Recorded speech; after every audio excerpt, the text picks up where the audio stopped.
Masayang bati mga Ophirians! Magpapatuloy po tayo sa ating pagtatalakay tungkol sa Gihon River. Ito po ang pangatlo at panghuling segment ng Gihon River discussion. Magsisimula ulit tayo sa Dead Sea paakyat sa North Pole para hanapin ang ulo o headwater ng Gihon River system. Kailangan po natin ng mas malalim na focus sa segment na ito dahil mangangailangan ito ng medyo malalim na kaalaman sa geology. May mga scientific terms po tayo na gagamitin na walang katapat sa salitang Tagalog. Bago tayo magpatuloy, sariwain natin ang ilang mahahalagang kaalaman na nailabas na natin sa nakaraang video. Ang Gihon ay isang river system na may iba't ibang anyo. May mga bahagi na ito ay naging pools or lakes, fountains, o kaya valleys. Ang istruktura mula Dead Sea ay bahagi ng Jordan Rift Valley na bahagi naman ng mas malaking istruktura na tinatawag na Great Rift Valley. Umaabot ito hanggang sa dulo ng Africa kung saan matatagpuan ang Land of Cush na tinutukoy naman sa Genesis. Natukoy natin yan gamit ang impormasyon na nanggagaling sa dalawang propeta, sina Isaiah at Ezekiel. Sa ating pagpapatuloy, magsimula ulit tayo sa Dead Sea paakyat hanggang marating natin ang ulo or headwater ng Gihon. Kung susundan natin ang Rift Valley na itinuro ni Propeta Ezekiel, matatagpuan natin ang Sea of Galilee na tinatawag ding Lake Tiberias, Kinneret or Kinnereth. Ang pinagkaiba ng Sea of Galilee sa Dead Sea ay ang pagiging fresh water nito. Samantala, ang Dead Sea ay maalat. Ayon sa Wikipedia, ang tubig ng Sea of Galilee ay nanggagaling sa Jordan River at mga underground or subterranean springs or channels. Ang tubig naman ng Jordan River ay nanggagaling sa Mount Hermon. Ayon sa Book of Enoch, ang Mount Hermon ang tirahan o lugar ng mga Gregory or Watchers. Ang Gregory o Watchers ay isang uri ng fallen angels na tinatawag sa Biblia na Sons of God. Sila ay tinalaga dito sa lupa upang maging tagapagbantay ng mga tao. Ngunit, ang mga fallen angels na ito ay nakipagniig sa mga daughters of man at ang kanilang mga anak ay tinawag na Nephilim. Ito po ay mga higante. Ang impormasyon na galing sa Book of Enoch ay kagaya rin ng sinasabi ng Genesis chapter 6 at Jubilees chapter 7 verses 21 hanggang 25. Hindi pa muna natin pag-uusapan ang tungkol sa Nephilim dahil hindi yan saklaw ng kasalukuyang topic. Ngunit, Abangan nyo po yan pagdating natin sa mga prophecies. Nais lang natin bigyan ng diin na mahalaga ang sapat na kaalaman tungkol sa Genesis para sa sinumang nag-aaral ng prophecies. Hindi pwedeng tumalon sa Revelation kung walang sapat na kaalaman sa nilalaman ng Genesis. Magbalik po tayo sa ating pag-uusap tungkol sa Gihon River System. Mula sa Mount Hermon, umakyat tayo. Ang pinakamalapit na pool ay ang Caspian Sea at Black Sea. Bakit natin ito itinuturing na bahagi ng Gihon River System? Yan ay dahil sa kanyang geological history. Noong wala pang Caucasus, ang Black Sea at Caspian Sea ay iisa lamang. Ang Caucasus Land Bridge ay nabuo dahil sa collision ng Arabian Plate sa Eurasian Plate. Malaki din ang posibilidad na dahil sa collision na nangyari, kaya naharangan ang direktang koneksyon ng Gihon River System sa Black Sea at Caspian Sea. Ibig pong sabihin na misalign or nawala sa tamang linyada at posisyon ang mga channels. Gayunpaman, kitang-kita pa rin naman ang mga bahid ng dati nilang posisyon bago pa ang collision. Makikita pa rin ang direksyon na ang Dead Sea, Mount Hermon, Black Sea, at Caspian Sea ay nakalinyada. Kung papansinin din natin ang katangian ng Caspian Sea, ito ay tumutugma sa Gihon bilang isang depression at pool or lake. Isa itong inland sea na kagaya ng Dead Sea na matatagpuan sa Israel at yung mga lake na matatagpuan naman sa Africa.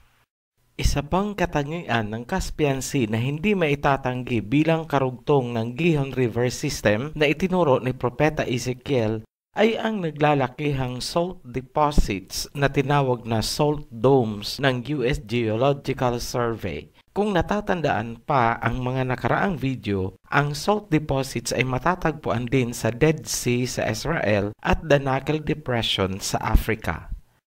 Ang Caspian Sea at Black Sea ay pinagdurugtong ng mga downstream rivers mula sa Rafah Mountain na mas kilala ngayon bilang Ural Mountain. Ang Ural Mountain Range ay isang napakalaki, napakalawak, at napakahabang water tower system na nagmumula sa North Pole or Polar North hanggang sa Kazakhstan. Ito ay maihahalin tulad natin sa Tibet Water Towers of Asia. Matatagpuan sa ilalim ng Ural Mountains ang naglalakihang lagusan ng tubig. Isang halimbawa dito ay ang Ordak Cave ng Russia.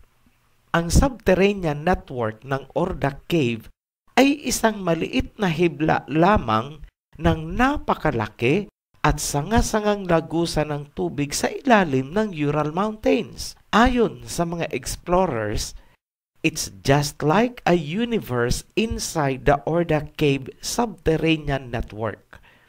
May isang katangian ang Ordak Cave na nais naming pansinin ninyo dahil ito ay kagayang-kagaya ng Gihon Spring Outlet na matatagpuan sa Israel.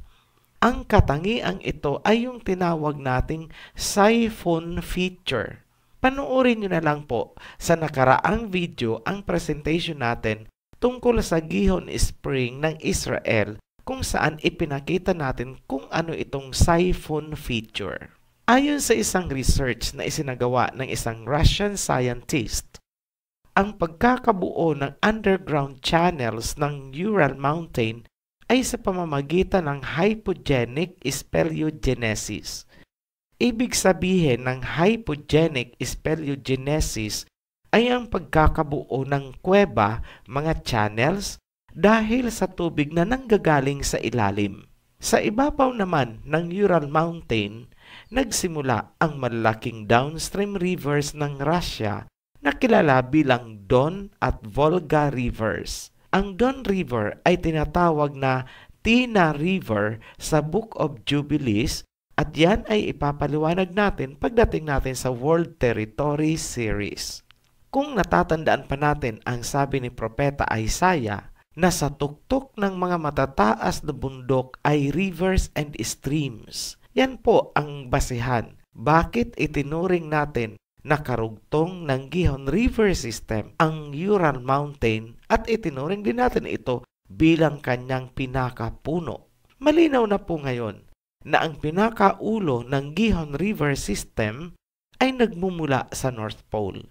Ito ang Rapha Mountain o Ural Mountain Towers na may mga subterranean channels o mga lagusan sa ilalim. Sa ibabaw naman ng Ural Mountain, nanggagaling ang tubig ng Don at Volga rivers ng Russia. Ang mga rivers na yan ay dumugtong sa Caspian at Black Sea.